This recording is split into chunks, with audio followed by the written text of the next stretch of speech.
ابھی ہم نے نشست نمبر 133 ختم کی اور مناسک حج اور دیگر مصروفیات اور خم غدیر میں قیام اس کا موضوع ہے، اس کا نمبر 134 ہے۔ گزشتہ نشست میں ہم حضور کے آخری حج کے بارے میں باتیں کر رہے تھے اور یہاں تک پہنچے تھے کہ آپ نے مقام منی میں بھی خطبہ دیا۔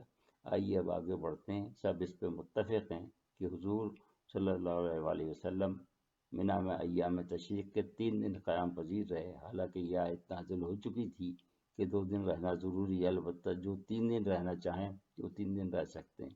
لہذا حضور صلی اللہ علیہ وسلم وہاں 3 یوم قیام فرما رہے اور منگل کے دن وہاں سے وادی موصب کی طرف روانہ ہوئے۔ اس پر محدثین میں اختلاف ہے کہ وہاں قصداً قیام فرما ہوئے یا ضرورت کے تحت تشریف فرما ہوئے۔ مجھے اس خیال میں زیادہ وزن دکھائی دیتا ہے کہ حضور صلی اللہ علیہ وسلم وہاں ضرورت کے تحت ہی تشریف فرما ہوئے، کیونکہ حتمی طور سے روانہ ہونے سے پہلے مدینہ جانے والوں کو یکجا کرنا ضروری تھا۔ کچھ دوسرے امور بھی تھے جو انجام دینے تھے، جیسا کہ ام المومنین حضرت عائشہ صدیقہ رضی اللہ تعالیٰ عنہ کا عمرہ ہم پچھلے صفحات میں پڑھ چکے ہیں۔ وہ مکہ آ کر حالت ایام میں تھیں جب حج پر تشریف لے گئیں، لہذا انہیں حضور نے عمرے کے لیے ان کے بھائی عبد الرحمن کے ہمراہ تنعیم روانہ فرمایا، جسے آج کل چھوٹا عمرہ کہتے ہیں، جبکہ مدینے کے لیے میقات کے ذوالحلیفہ، اہل شام کے لیے جحفہ اور عراق کے لیے ذات عرق اور یمن کے لیے یلملم کو میقات مقرر فرمایا گیا تھا۔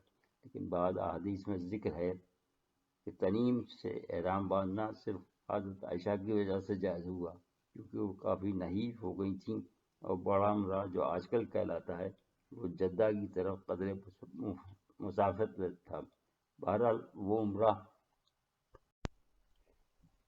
سے فارغ ہو کر حضور صلی اللہ علیہ وسلم سے وہاں کر مل گئیں، مگر حضرت انس رضی اللہ تعالیٰ عنہ سے جو حدیث روایت ہے اس میں انہوں نے فرمایا کہا حضور صلی اللہ علیہ وسلم وہاں قیام پذیر ہوئے اور اس کا اتباع ان کے بعد خلفاء بھی کرتے رہے، اور وہ قصداً تھا، جیسا کہ امام بخاری رحمہ اللہ علیہ نے بیان کیا ہے کہ مجھ سے سفیان ثوری رحمہ اللہ علیہ نے کہا کہ انہوں نے بحوالہ عبدالعزیز بن رفیع بیان کیا ہے، میں نے حضرت انس بن مالک رضی اللہ تعالیٰ عنہ سے پوچھا کہ کوئی ایسی بات بتائیے جو کہ آپ بتاتے ہوئے بھول گئے ہوں۔ پھر میں نے پوچھا کہ آپ نے یوم ترویہ میں نماز ظہر کہاں پڑھی؟ تو انہوں نے فرمایا کہ منی میں۔ پھر میں نے پوچھا یوم نفر کو عصر کی نماز کہاں ادا فرمائی؟ انہوں نے فرمایا کہ کشادہ نالے موصب جس کی طرح تمہارے عمرہ کرتے ہیں۔ اسی سلسلے کی ایک اور حدیث قتادہ رحمہ اللہ سے مروی ہے کہ عمرو بن حارث نے بتایا کہ عصر اور عشاء کی نمازیں بھی وہیں ادا کی، پھر تھوڑا آرام فرمایا۔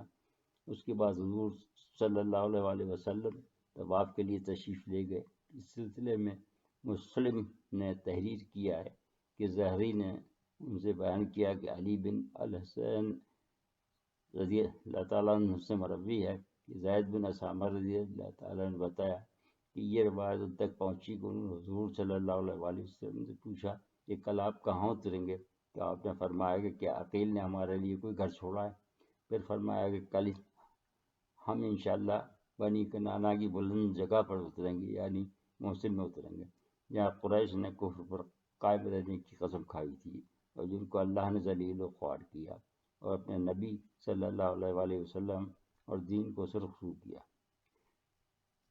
اور اللہ نے ذلیل و خوار کیا اور اپنے نبی کو اور اس کے دین کو سرخرو کیا۔ وہ واقعہ جس کی طرف حضور نے اشارہ فرمایا اس طرح ہے کہ بنی کنانہ نے قریش کو قسم دی کہ وہ نہ تو نبی بنی ہاشم سے نکاح کریں گے، نہ خرید و فروخت کریں گے، نہ انہیں پناہ دیں گے تاکہ رسول صلی اللہ علیہ وسلم کو وہ ان کے سپرد نہ کریں گے۔ پھر آپ نے یہ بھی فرمایا کہ نہ مسلمانوں کا کافر وارث ہوگا نہ کافر مسلمان کا۔ لیکن یہاں ایک اور حدیث بیان ہوئی ہے جو کہ حضرت عائشہ سے مروی ہے، جس کو ابو داؤد رحمہ اللہ نے امام احمد حنبل رحمہ اللہ سے روایت کیا ہے، انہوں نے اسے متعدد حوالوں سے بیان کیا ہے کہ حضرت عائشہ رضی اللہ تعالیٰ عنہا نے فرمایا کہ یہاں جو چاہے قیام کرے، جو نہ چاہے قیام نہ کرے، اس لیے کہ یہاں حضور نے صرف کشادگی کی وجہ سے قیام فرمایا تھا۔ آج کل حج وہاں عموماً حجاج وہاں پر عموماً قیام نہیں کرتے۔ واللہ خم غدیر، اس کے بعد دوسرا اہم واقعہ ہے۔ اس کے بعد آپ نے روانہ ہونے کے بعد جو مشہور قیام کیا وہ 18 ذوالحجہ کو تھا، جس میں آپ نے حضرت علی رضی اللہ تعالیٰ کی فضیلت اور برات بیان فرمائی۔ ابن اسحاق رحمہ اللہ تعالیٰ بیان کرتے ہیں کہ جب حضرت علی کو حضرت حضور کے حج پر تشریف لے جانے کی اطلاع ملی تو وہ بھی ان کی معیت میں حج کرنے کے لیے بصورت روانہ ہو گئے۔ اپنا نائب ایک شخص کو مقرر کر دیا، وہ لشکر کی دیکھ بھال کرے۔ اسے تمام لشکر کو کیتان کے تھان جو بیت المال میں سے تقسیم کرتی ہے تاکہ اس کا لباس بنا کر وہ لوگ پہن لیں۔ بس جب آپ کی فوج قریب آئی تو کیا دیکھتے ہیں کہ ہر آدمی کیتان کا حلہ پہنے ہوئے ہے۔ آپ نے اس پہ بات پوچھ کی کہ تیرا برا ہو ہی کیا؟ اس نے بتایا کہ میں نے فوج کو حلے پہنا دیے ہیں تاکہ جب وہ لوگ گو میں آئیں تو خوبصورت معلوم ہو۔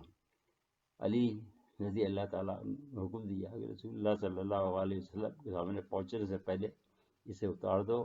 فوج نے سلوک پر شکایت کی تو رسول اللہ صلی اللہ علیہ وسلم نے ہمیں غدیر خم پر ایک شامیانے کے نیچے کھڑو کر خطبہ دیا، اور ہم نے حضور صلی اللہ علیہ وسلم کو یہ فرماتے سنا کہ اے لوگوں، علی کی شکایت نہ کرو، خدا کی قسم وہ اللہ کی ذات کے بارے میں یا راہ خدا میں سخت ہے۔ اس سے پہلے ہم یمن کے ہی سلسلے میں صدقے کے اونٹوں کے استعمال کے بارے میں حضرت علی رضی اللہ تعالیٰ عنہ کے منع کرنے پر فوج میں ناراضگی کا ذکر کر چکے ہیں۔ یہاں ہم ایک اور حدیث بیان کرنا چاہیں گے جو کہ زید بن ارقم رضی اللہ تعالیٰ عنہ سے مروی ہے، اور نسائی نے بہت سے حوالوں سے بیان کیا کہ حضور نے فرمایا کہ یوں معلوم ہوتا ہے کہ مجھے مطلع کیا گیا اور میں نے جواب دیا کہ میں تم میں دو گرا قدر چیزیں کتاب اللہ اور اپنی اولاد چھوڑے جا رہا ہوں تاکہ دیکھوں کہ تم ان کے ساتھ کیسی میری نیابت کرتے ہو۔ یہ دونوں چیزیں ایک دوسرے سے الگ نہیں ہوں گی حتیٰ کہ وہ حوض پر آ جائیں گے۔ پھر فرمایا اللہ میرا مولا ہے اور میں ہر مومن کا ولی ہوں۔ پھر آپ نے حضرت علی رضی اللہ تعالیٰ عنہ کا ہاتھ پکڑ کر فرمایا جسے میں محبوب ہوں یہ اس کا ولی ہے۔ اے اللہ جو اس سے محبت کرے اس سے محبت کر، جو اس سے عداوت رکھے اس سے عداوت رکھ۔ اس وقت جو لوگ صاحبان کے تلے تھے سب نے رسول اللہ صلی اللہ علیہ وسلم کے یہ الفاظ سنے۔ انہوں نے مزید لکھا ہے کہ ہمارے شیخ عبداللہ ذہبی رحمہ اللہ علیہ بیان کرتے ہیں کہ یہ حدیث صحیح ہے۔ اس حدیث کو ابن ماجہ رحمہ اللہ تعالیٰ، عبدالرزاق ابن جریر رحمہ اللہ، امام احمد رحمہ اللہ نے بھی تحریر کی۔ اس حدیث کا حوالہ حضرت علی نے جب رہبہ کوفہ کی مسجد کے ذہن میں خطبہ دیتے ہوئے دیا اور لوگوں سے تصدیق کے لیے فرمایا تو وہاں موجود 8 صحابہ کرام نے جو کہ حج کے موقع پر حضور کے ہمراہ کھڑے ہو کر گواہی دی۔ اس کے علاوہ بھی رہبہ میں اس گواہی کے سلسلے میں احادیث موجود ہیں۔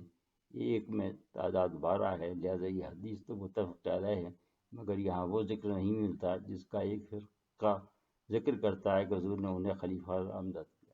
ہاں، اس سے پہلے کی ایک حدیث موجود ہے جس میں حضور نے فرمایا کہ ہم نبیوں کی وراثت مال میں نہیں بلکہ علم میں چلتی ہے، لہذا وہ علی کو منتقل ہوئی، اور کوئی فرقہ ایسا نہیں ہے جو علی کرم اللہ وجہہ کو ولی اللہ نہ مانتا ہو اور اس حدیث پر یقین نہ رکھتا ہو کہ علی مولا من کنت مولا۔